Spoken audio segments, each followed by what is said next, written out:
In my eyes, the rain is sacred. The rain explains everything that has ever been done to me in my 8 year journey of finally completing an album. The rain is my life.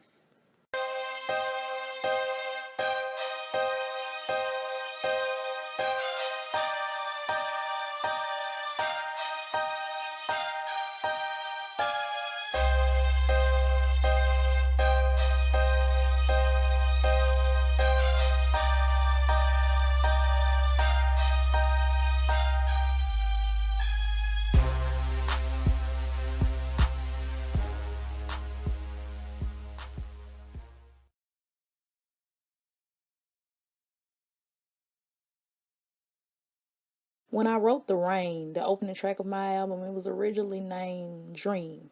I decided to take that song and put my story in it. Everything that I went through since I was 14 years old, and the reason why it took me 8 years to finally come out with a full album. On the last day of recording The Rain, my mom said, the name should be changed to The Rain because it's telling your story. And, I just went from there with it. I liked the idea, and that's what I did. I named it The Rain, and I told my story. Bow down, cause the queen has arrived. Sound the alarms when you see her on the rise. This isn't a movement, it's a takeover period. I call this the rain because it's that period. I'm a superhero, scratch that. I'm a heroine, I talk about the drug, and I'm not being arrogant. I am so honored for all who love me, but I must stay confident for all of us to see. I gain weight, they all doubt it. I lose weight, they'll talk about it. Wanna see me fall, wait a lifetime, so get powdered. From now on, I'm supernova, the brightest star all over. Shine on my member, cause like pain against the...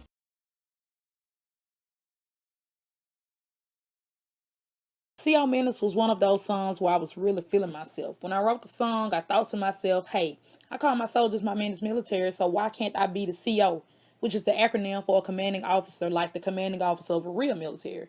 In the Army, that's a powerful position, and I wrote that song as a kind of shout out to my soldiers and added a little arrogance to it by, saying what I was going to bring back to the game and letting my fans know that. See, oh man, you done made a big mistake. Disrespect the officer that's stepping through a muddy lake. Watch them throw grenades like true renegades.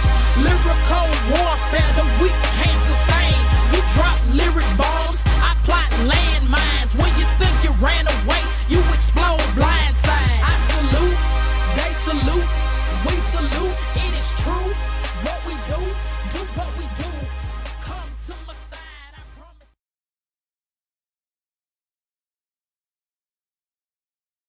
What I learned from recording Rockstar Academy is that patience is truly a virtue. I wrote Rockstar Academy in 2010 and I didn't find Tufo until 2012, and that was the same year that I released the song. I indirectly met Tufo in a talent competition in 2009, and he was with these group of guys, and he was the lead singer, and he got to wailing, and I fell in love with that voice. I actually got more songs that I wrote off his voice that I plan to release in the future.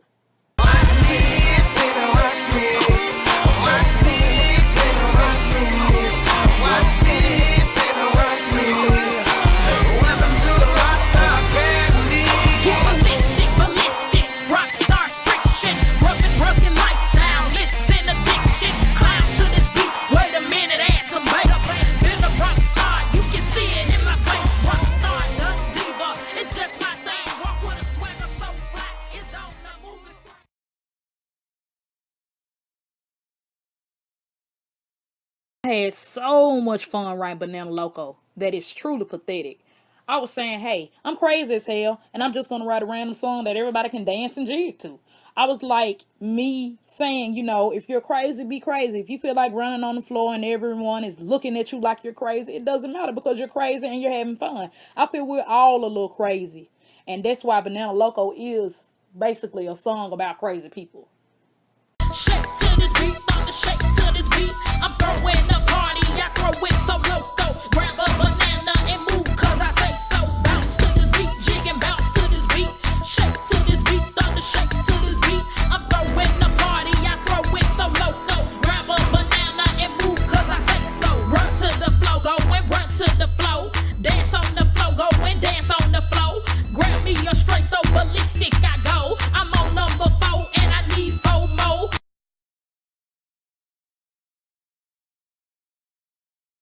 absolutely love Southern Maine. It's one of my favorite songs on the album because I just spoke what was on my heart. I love my area, I love my town, I love my state, I love everything about being from Mississippi. I just had to let it be known that if you're thinking that the South can't bang or it isn't talented, you have it twisted. We are equally talented with the other areas, without basically trashing the other areas. I just felt like, it was time for somebody to represent Mississippi, like Big Crit and Tito and David Banner as a female artist. And that's how, Southern Bang came along.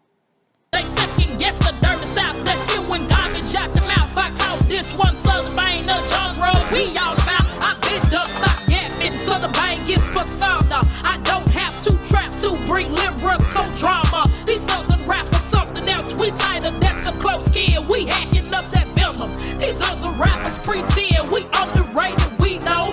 Do it for D-show, not the fame and fortune. The blues is what we do know. Yeah, I said the blues were Mississippi.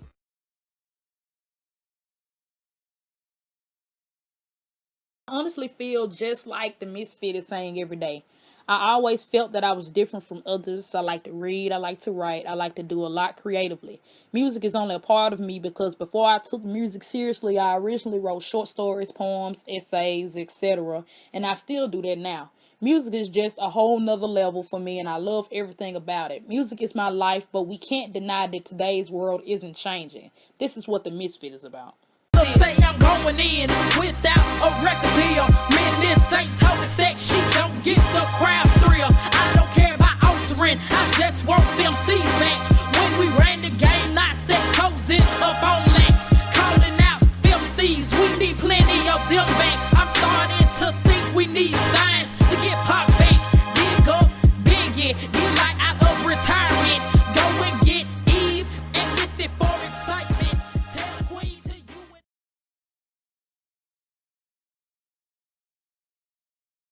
Growing up in the hood, I saw things like I mentioned in Jaded Pictures every day.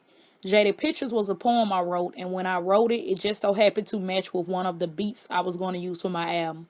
Everyone has their own personal struggles, including myself, and I decided to create an everyday scenario and put it in a song. So basically, Jaded Pictures is not about me. It's about everybody or anybody who has seen something like this happen. And I was trying to let anybody know who was going through this struggle that you weren't alone. I'm drifting away, fade away. I can't remember anything. All I know is that I'm here. I try to recall memories, but I cannot see them clear. I remember all the days that I stood there cold in the worn out mirror looking at torn clothes. I hate my looks, but I am poor. No mom is here, only the picture that I kept so near and dear. I ask myself every day why she wasn't with me.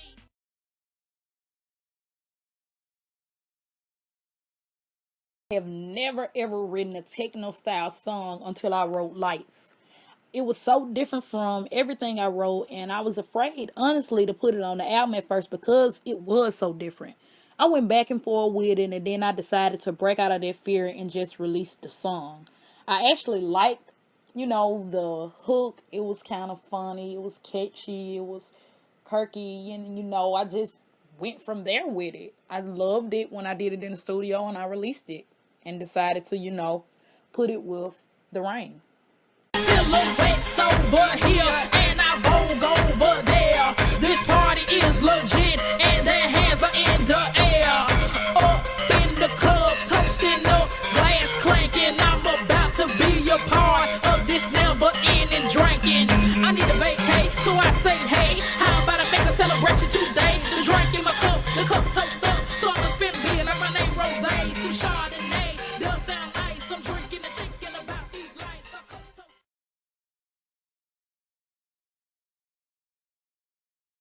The guy that produced the majority of my beats on the album had the beat for work on his sound click, and I was like, man, I can vibe to that. I mean, the beat itself makes you dance. I also kept it pretty simple with the lyrics because I wanted to focus more on getting people out of their seats in the clubs, the hotel lobbies, the ER rooms, wherever you were kicking it at with your friends. It's about fun, and it should always be about fun with dancing and anything musically.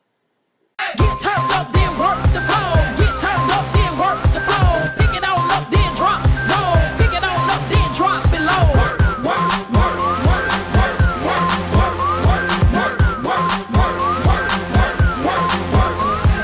Get turned up, then work the flow. Get turned up, then work the flow. Pick it on up, then drop low. Pick it on up, then drop it low.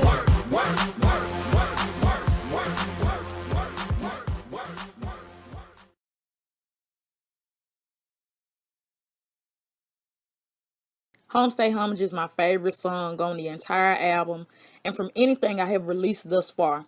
What I spit on that song was real. I was frustrated with the speculations and assumptions of Mississippi, and I had to let it be known I'm a Mississippi mud pie, and I'm proud of it. Some people can only see the negative of Mississippi and go by rumors instead of asking someone from Mississippi about the cultures, and I felt that it needed to be addressed. As far as from a female standpoint, if I had to stand up and do it, then I was just going to do it. All they know is Robert Johnson, all they know is Emmett Till. What about the judges, the teachers, for real? B.B. King did his thing in the days they thought Mississippi couldn't achieve. It's more than the blues. Check out this prospect, Moco from here. I will be back. Hold your M's up, be proud, we're stars in the E.R.s or playing guitar. The M high, high to the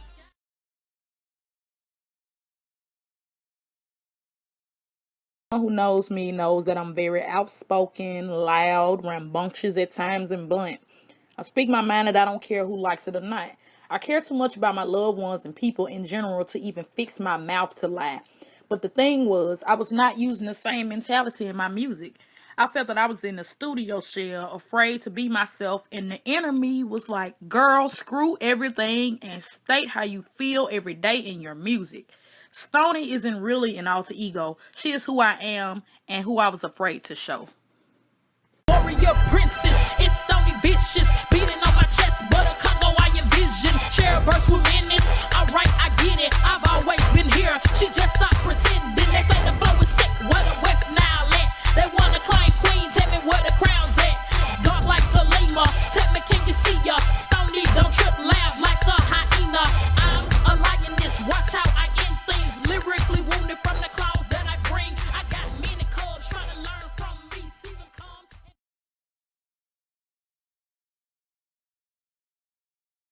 This is my first time ever addressing this, but my religious status is non-denominational. I have no religion, yet I believe that there is a higher power. I decided to make this my religious status 2 years ago. I read the Bible and other religiously historical documents in an attempt to learn about other cultures and people's way of lives.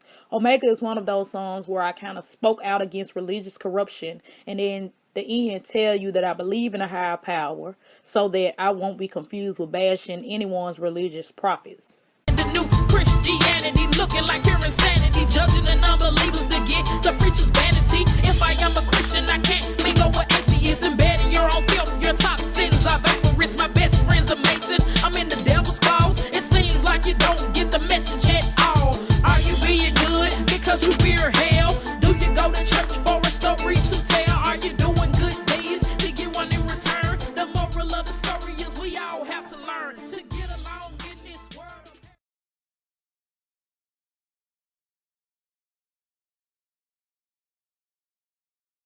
I want to thank everyone who has tuned in to this documentary and the other sections of this documentary that are separate. I want to thank my first producer, Christopher Crisco Forrest, for producing the 5 beats he produced and for recording and mixing my album at the Family Productions Incorporated in Winona, Mississippi.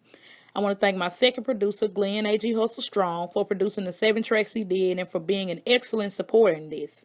My mom and my sister will not let me live if I don't thank them because my sister sang on Jada Pictures and my mom wrote Tufo's part of the hook for Southern Maine. Lastly, I want to thank my wonderful aunt / one of my biggest fans, Lorna Bryan, for drawing the Black Lawyer Entertainment logo and JP for doing my album artwork. That's about it, soldiers. See you Menace signing out. Now, y'all know I wasn't through just yet. I know you guys are itching to know what I have up my sleeves because I'm always working, so I will tell you that right now.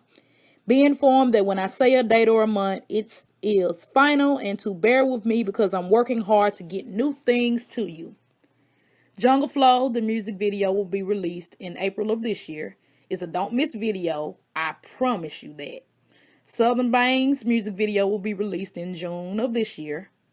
Rockstar Academy's music video will be released in August of this year, and that's when I will be wrapping up The Rain and moving on to a new project.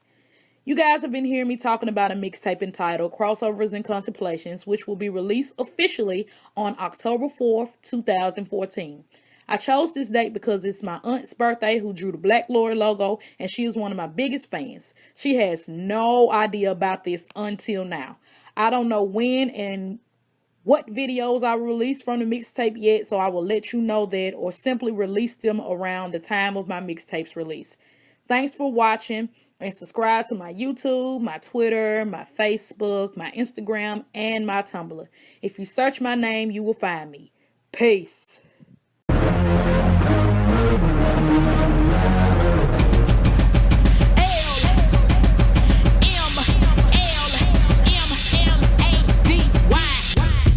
Parasite, a nasty bitch who wants to bite and suck the blood out her opponents. Yeah, I'm about that dark light, black leather, black lips. Let me grab my black pumps, pay my eyes like an Egyptian queen, and fix my hair and my lumps. They don't really want it with me. I'm hardcore, can't you see? I've been aggressive for so long that it has become a part of me. Yeah.